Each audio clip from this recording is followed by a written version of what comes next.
This is Real Deal Sports Talk with KP, June 23rd, 2020.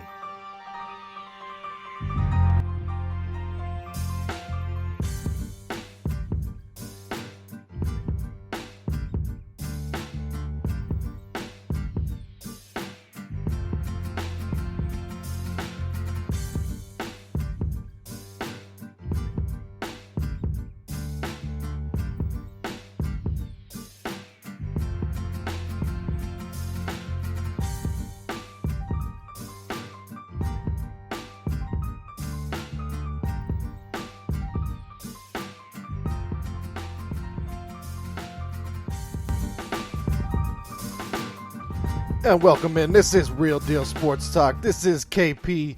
Thanks for listening. Thanks for tuning in. I'm glad to be back. I've taken some time. I've been thinking. I've been listening. And I had a whole show written out for last week. I had it prepared. I was ready to go. And then I'm looking at things and I felt like, I'm just getting on a soapbox here. I'm just emotional. I'm reacting still. I haven't done enough listening. I need to step back. Being combative might not be the best way to utilize my platform. So I did. I didn't want to do a show last week because of that. But I feel like I'm in a better place now. I feel like I've processed more now. I feel like I've seen more, heard more, listened more. And the show's going to be a little different this week. It's not going to be so much soapbox. There's going to be some soapbox. This is a platform. There's issues we need to talk about. Issues persist whether or not you're in professional sports or you're in Wall Street or you're in public schools or whatever your industry is. So we're going to talk about them. I think I've put together a fairly decent show today. End of the show, Why I Love Sports, number 27. We haven't done one of those in a while. We got Will Sports distract from social justice, time to rebrand, racists in the Roost, bubble life. But we also got some announcements now. Now, as many of you know, and some of you have utilized, and thank you for the Father's Day message to listener Dustin W. out there yesterday. He reached out and wished me happy Father's Day. And I think in the intro I said it's the 23rd.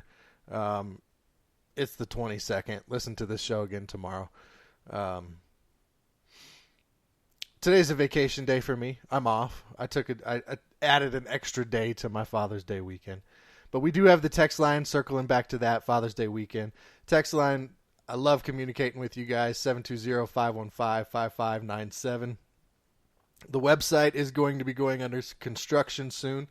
But right now, that is Real Deal Sports Talk with KP.com. Other announcements, you can now find our show on Podchaser. We are on Podcast Addict. You can find us on Spotify. We are now listed on Deezer. So we're getting on all these platforms. Google Podcast is going to have us. We're trying to get on CastBox. We're trying to get on iHeart. So, we're doing our thing. We're getting bigger. It's getting interesting. We monetized today. So things are changing. It's going to be interesting. Looking forward to reworking the website, adding some new information, new images, new links, new ways to listen, new ways to follow, new ways to communicate with the show, because I want to get more of you guys interacting with the show. I want to get more of you guys on the text line. I want to get more of you guys maybe being on the show or contributing to the show some way, even if that's, leaving messages on the text line, and then I use those messages on the show and we talk about different topics, but exploring different things as far as that goes with the show, just like sports are exploring different things right now with the way they're looking at reopening. This bubble life concept, right? Dr. Fauci has said it over and over. These different sports, they're going to have to live in bubbles. They're going to have to be contained. They're going to have to be tested. If they show up positive, they're going to have to quarantine. Okay, well, that all sounds good. We've heard Coach Harbaugh come out and talk about the reality of that and how that's just not possible. All of these little things that would have to happen to line up perfect for, say, a football team to get through a season without their players contracting it or not having to forfeit games or, what have you. We're seeing these COVID cases pop up already in situations where teams have come back and they have had some limited practice or limited interaction with each other in some aspect. We've seen it at colleges. We're seeing it in baseball, even though they can't get the vote figured out and the millionaires and the billionaires don't trust each other. And that pushes the fans, not the champions, because remember, on this show, we're champions for the sports. We're champions for our teams. We're champions for the players that we root for. The fans can't separate the fact that their industry operates in a different tax bracket. It doesn't matter how many zeros are on your check. The feeling that goes into the negotiation is all the same. It's easy to say when you're not making that money, oh, if you gave me that money, I'd be all happy with it. Yeah, that first time. But when you went to renegotiate, you'd be like, whoa, whoa, whoa. Now I've had this taste. This is the tax bracket I'm living in. Okay, so the fans need to step back. The champions, keep doing what you're doing. Keep repping for your squad. Keep repping for your team. Keep telling these fans to just hush their mouth. Just go ahead and be quiet a little bit. You can talk all that mess in your living room. You can talk that mess because you think you're somehow entitled to do so at games because you paid for a ticket. But we're seeing these breakouts at colleges. Baseball. We're seeing it in football already. Coaches and players coming down with it. Where they're there the whole time and we're just now seeing it because of testing? Yes, probably. Does that mean we need to continue to test? Yes, 100%. Unlike what our president says, where he says, let's go ahead and reduce testing so we don't know as many numbers and the statistics look better. What that will do, I don't know. But it's got some people out there convinced that means the cases are going down because they wouldn't be there. Of course not. If you don't test, you're not going to know. You can't have as many cases if you're not testing. But they're going to have continued testing. So what's the reality of all this happening? I mean, what happens if it does outbreak? NFL comes back. College football comes back. One of these sports where you have a lot of players in close contact all the time. Not a lot of players in semi-close contact some of the time. You hear the argument, baseball spread out. Yeah, it's a little more spread out, sure. But there's still some interaction, still some contact. Basketball, not as spread out. Less people involved, but not as spread out. Hockey, same thing. Less people involved, not as spread out. Football, a little more. Soccer, a little more. So you've got all these different variables in these different sports. So what happens if there's a big outbreak? The whole offensive line gets it. The whole room, all 8 of them, 9 of them, whatever they carried. Do you forfeit that week? Does that game get rescheduled? For the sake of everybody else and who they're competing against or probably were 7 days ago, do they go into quarantine? Do they forfeit a game? Is their game that week rescheduled? Look, I live for sports. I love it. I feel lost right now not being able to watch something. I'm still watching old reruns. I'm still watching, old WWF from the 80s and early 90s. I'm still, watching old Super Bowl tapes. I'm still finding ways to get a fix.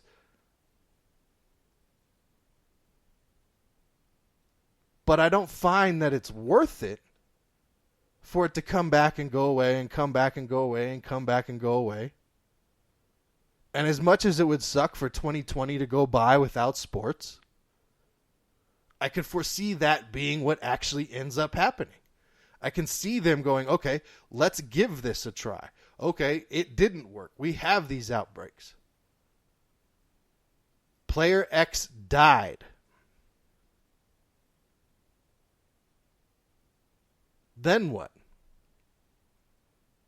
Then we have the fans out there who are going, oh, but they owe it. They make so much money. They should be fine. When the rest of us go, you know what? Maybe not. I love football. I love the Lions. That's my team, always will be. But will it be okay at the end of the day if I don't get to watch them this season? Ultimately, yeah. And you never know. This could have been our year. You know, every team could say that. You're looking at the NBA right now. They want to restart because they're trying to get their championship in. You've got teams like the Clippers, like the Lakers, the Raptors, who are out there doing their thing, the Celtics, who are surging before all this started, Milwaukee leading the league in wins, that would all love to take home the title this year. And I would not put an asterisk by it. Nobody puts an asterisk by the Spurs title in the strike-shortened season when they beat the Knicks. Not one. We say that team won 5 titles in their dynasty. I would not put an asterisk by any team that won the NBA title this year. So they're living in these bubbles. They've got catering. They're sectioned off in different hotels. Entertainment's being brought in. They're being tested. The press lives there. They can't go anywhere. So you're going to get some different kind of relationship dynamics going on. The families, for the most part, from what we're hearing in these different plans, aren't going to be able to come in. But you got entertainment, you got comedians, you got food, you've got trainers, you've got the games that you're being paid to play as a professional athlete. So is it worth it to them? Is it worth it? I'd imagine, myself included, most sports champions and fans, if their favorite sport were back on, would tune in. Now, most sports champions and fans included would also be extremely disappointed, extremely upset if all of that went away. It's that entertainment value. It's that separation from reality that sports does offer. I don't know what will happen next. I do know that if they move forward and an athlete dies, there's going to be a lot of scrutiny. There's going to be a lot of, we didn't need that, you shouldn't have been playing, and that's going to cost a lot of money in the long run. And when it comes down to it for these leagues, that's what it's all about, is the money.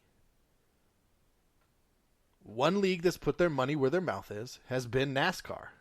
NASCAR, by every stretch of the means, is a league, professional sports league, one of the largest professional sports in the United States. Hundreds of thousands of people on a normal weekend attend these events.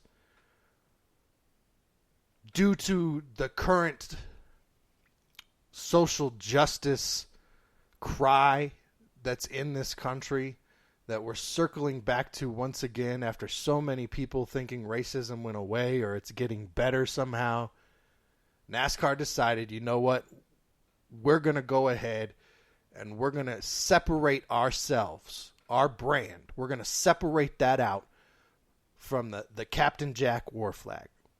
That flag that most people think of as the Confederate flag, the Captain Jack, that war flag, the one that they used going into battle, and that's it. That did not represent the Confederacy. That was not the Confederacy flag. You know, that's our heritage, that argument. That's all a bunch of BS. Those people don't know what they're talking about. And they said, we're not going to have it anymore. We're going to separate that. We do not want it at our raceways. We do not want it displayed anywhere. That is not something that is associated with our brand. This came on the heels of Bubba Wallace, you know, the one African-American driver in NASCAR, saying it's time for a change. It's time to get this symbol that represents hate to so many out of our sport. NASCAR said, you know what? You're right. Let's get rid of it. It's gone. But now they've got a racist in the Roost. And it's not too surprising. I mean, sorry, NASCAR fans. Sorry, NASCAR. It's not that surprising that we've got some racists in the Roost when it comes to NASCAR. And I say that because they have found a noose hanging in the garage of Bubba Wallace at Talladega. Now, there's cameras everywhere. I'm sure somebody is on camera walking around somewhere. They could ask some questions. There's an investigation going on. These are multi-million-dollar cars, multi-million-dollar teams, multi-million-dollar garages. They're not security free. At the same time, your average person is not going to just get into one of these things and hang a noose in it.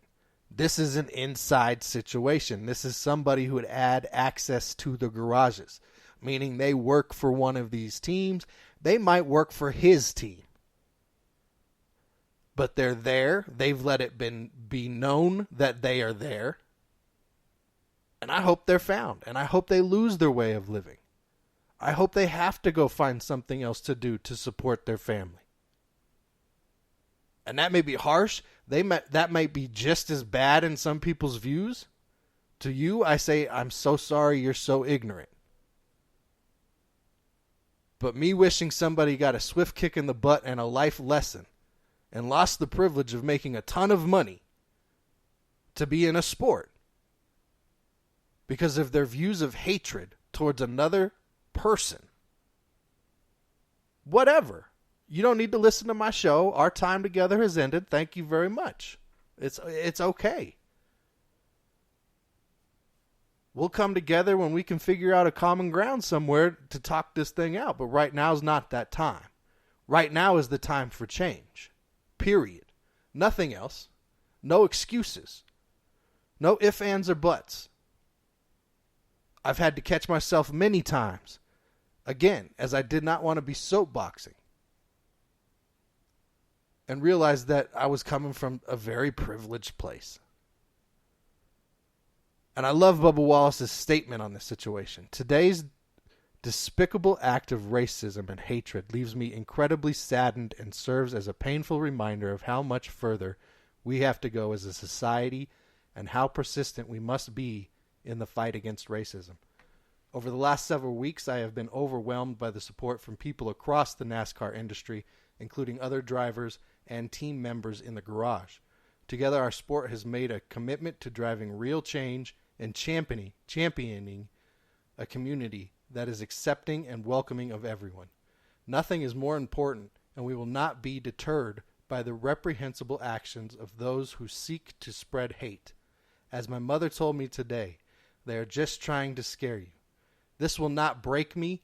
I will not give in, nor will I back down. I will continue to proudly stand for what I believe in. Respect. Respect. That's why Alvin Kamara went to the race. That's why Alvin Kamara and others are now supporting what they're doing. Is it a little bit of a money grab on NASCAR's part? Sure. They know how to make a quick buck. They know how to increase their brand and make $1. They're not fools. But you're going to make more money when you're on the side of right. And the side of right now is on Bubba Wallace. It's on NASCAR. It's on these teams and organizations that are driving change. We've seen brands like Aunt Jemima decide it's time to rebrand. We've seen Uncle Ben's and various other brands and companies decide, we're going to start looking at things different. Land O'Lakes. We've seen the football team, NFL football team in Washington, remove the statue of George Preston Marshall this week from around their stadium. George Preston Marshall gave the Washington football team their name, the Redskins. They were the Braves prior to that. And when he changed the name, he wanted to change it to the Indians so they could play a more Indian brand of football. He wanted to have a team full of Native American players in war paint. That was his vision when he came up with that name.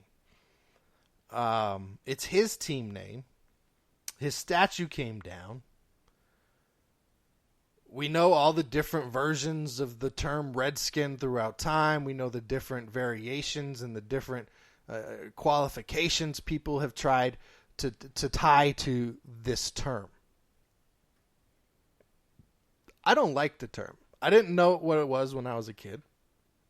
I think I was probably in 7th or 8th grade when I learned the association of Redskins being tied to colonizers, basically saying you turn in the Redskins, the pelts of these people, the skin of these people, and you get paid for that. As a way of, basically committing genocide. You kill them off, you cut their scalp, you cut their skin, you bring it in, you turn it in, you have proof that you did this act, and there's your red skins. It's also been widely accepted in the past that was just a term to describe the skin of the people.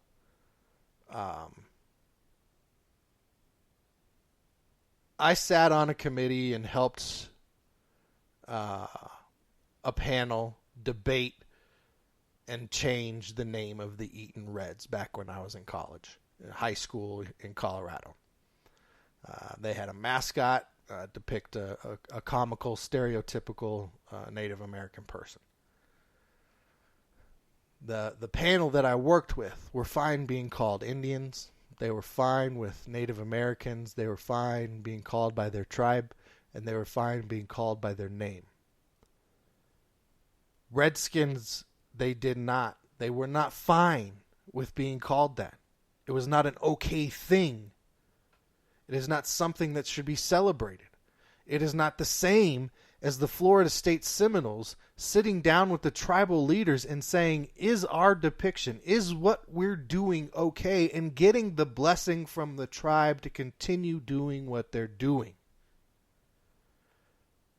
This is a white man's idea of cowboys and Indians that has persisted to this day. Rebrand. Go make that money. Do what these food companies are doing. Do what NASCAR is doing. Daniel Snyder, you made billions in business.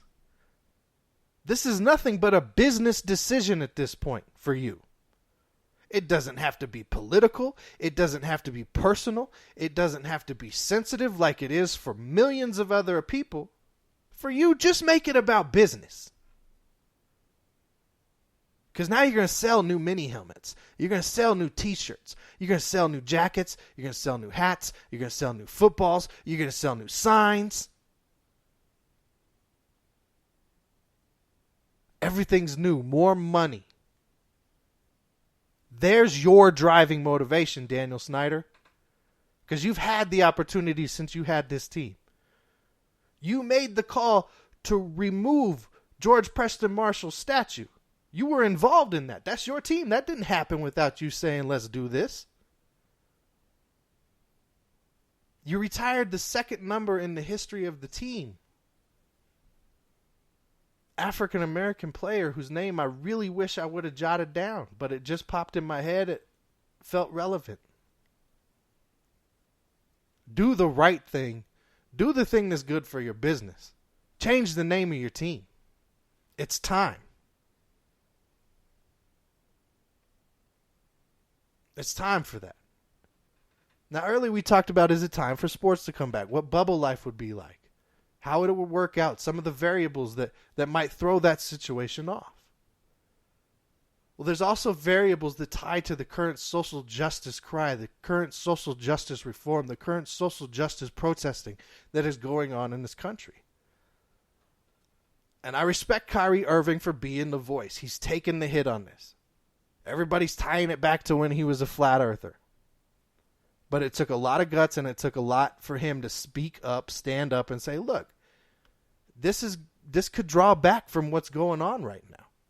They're wanting to make their money. They're not really about us. They're not really about this reform, this social justice change that's needed.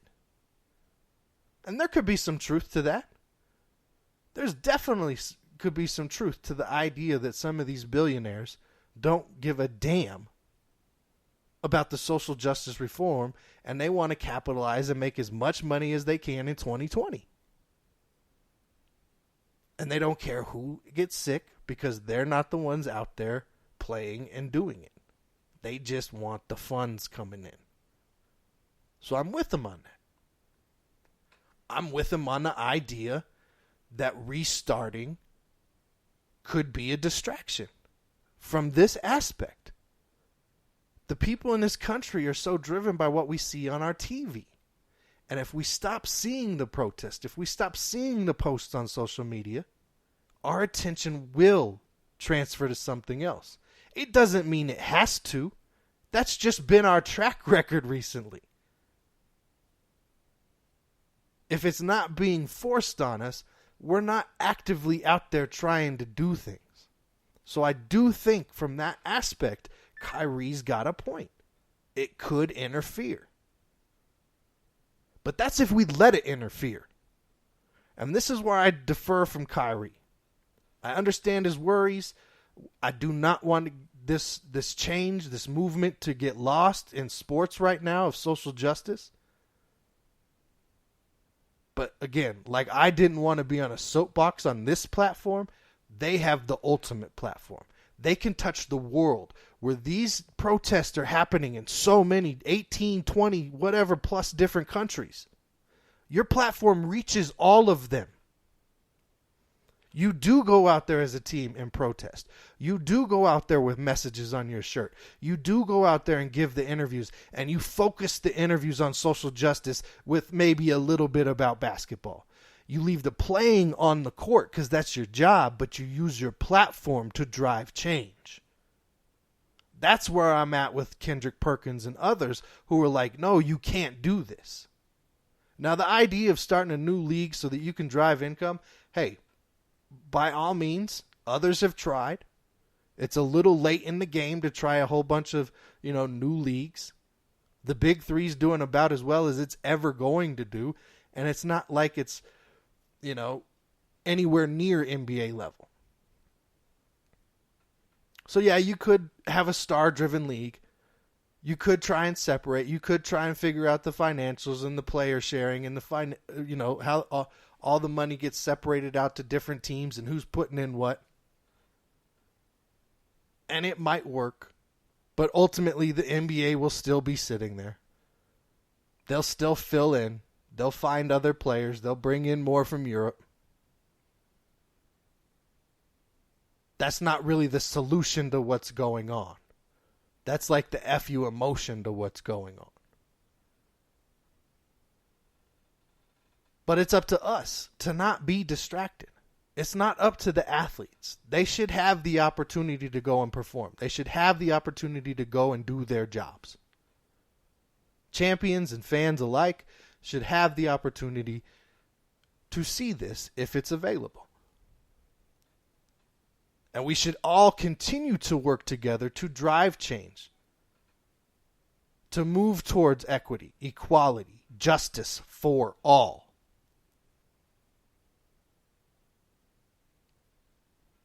Rebrand, do it. Come back, let's see if it works out.